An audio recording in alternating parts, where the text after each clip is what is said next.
Surprise, mother. Alright, so last time we ended up talking about what a hex scroll is. Now let's talk about roles and responsibilities. Of course, we're starting off with the game master, the dungeon master. Personally, I believe you should call it a game master instead of a dungeon master because you are now creating a world, no longer just a little dungeon. Semantics. So you, as the game master, you have the bulk of work here. We're talking about you have to create tables for everything: encounters, dungeons, locations, time of day, weather. Okay, you don't need a time of day table, but you get where I'm going at. Some of the stuff can be static, some of the stuff can be rolled on the fly. It all depends on what you want. For instance, I'm definitely going to go with a on the fly weather table. And I know some people who prefer it to be a static weather table, which, hey, to each their own. The main thing though is you have to record this stuff and you have to keep track of it all. I'm going to go ahead and cut it right here because I want to make a part 2 about how and what expectations to set for the players. Now, I'm also going to make a player's guide as well because players, you have a responsibility in this system as well. That's all I really got this time. Sometimes you just got to make do with space path. Here's the question. So, what you want to do with a lot of your hexes is actually surprisingly leave them empty, and you're going to be using a table of sorts and a counter table to kind of fill that space. Now, there's not always going to be an encounter, just like you said. Rome to America, there's a whole lot of nothing sometimes. But it's your game, make it as spicy and as complex as you want it to be. If you have a really super condensed map, put stuff everywhere. If it's a huge map, spread it out a little bit. But the real kind of train of thought usually is about something every 3 hexes. When I say something, it's more like a landmark. It's more like these is the great waterfalls of Hoobity, or this is the great tree of yada yada, or heck, it's a really big nice rock. What makes it great about stuff like that though is you can build stories around it if you want to and save it for later, or you can build a story for it and put it right in front of them right then and there. It's all up to you, and this is why I really like the idea of hex scrolls. Anyways, that's all I really got this time. Surprise, motherfucker. What's good, spirits? It's Juliet Whiskey, and I want to take a pause on hex crawls to talk about dungeon crawls. Because, this whole thing is Dungeons and Dragons, and the point is to get into a dungeon.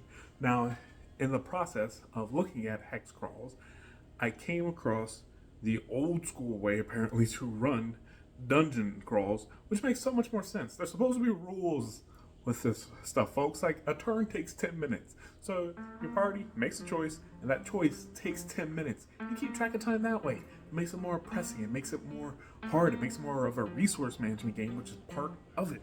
And I think it's really cool that these rules existed, but as we've gotten further into Dungeons and Dragons, we really haven't seen these rules kind of really be brought to the forefront. At least in my opinion, my personal experience. Tell me if you've experienced something different. Anyways, I plan on doing, of course, another longer video concerning this at some point in the future. But until then. Okay, this one. So, funny story. A long time ago, back when I was like fresh out of high school, I played this one game, and it was a wrestling tabletop game. I didn't understand anything that was going on with the game, but it was some of the most fun I ever had in my life with a tabletop game, because all I was doing was like some total submission move on this dude who's been playing it for years and wrecking him, and he was legitimately mad, and I didn't know what I was doing. So yes, play other tabletop games. There are some wild, funny, silly, goofy ones out there, and I really need to get out of my bad habit of sticking in the one tabletop game that I've been in for so long now. Thanks for the comment, man. Here's another one. So, using AI. Now, this one, of course, is always going to be a hot topic of any sort.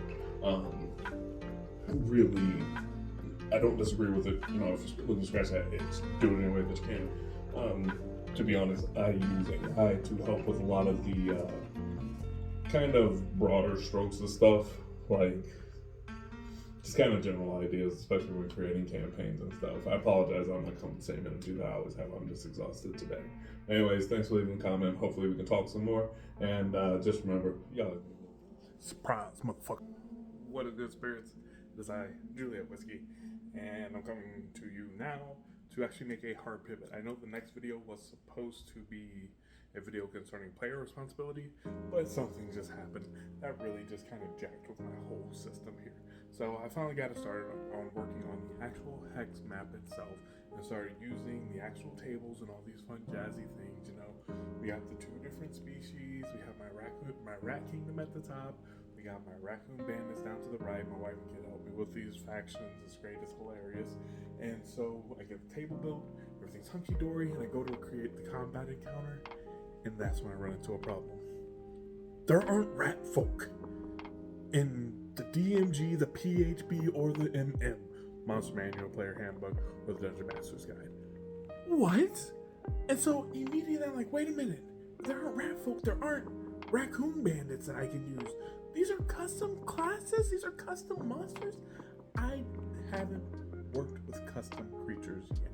I've been doing this for literally over a decade. I still have yet to brave the depths of homebrew creatures. So now I'm like over here like, oh my god, I have to create these and then playtest and balance these, and I don't even know where to begin.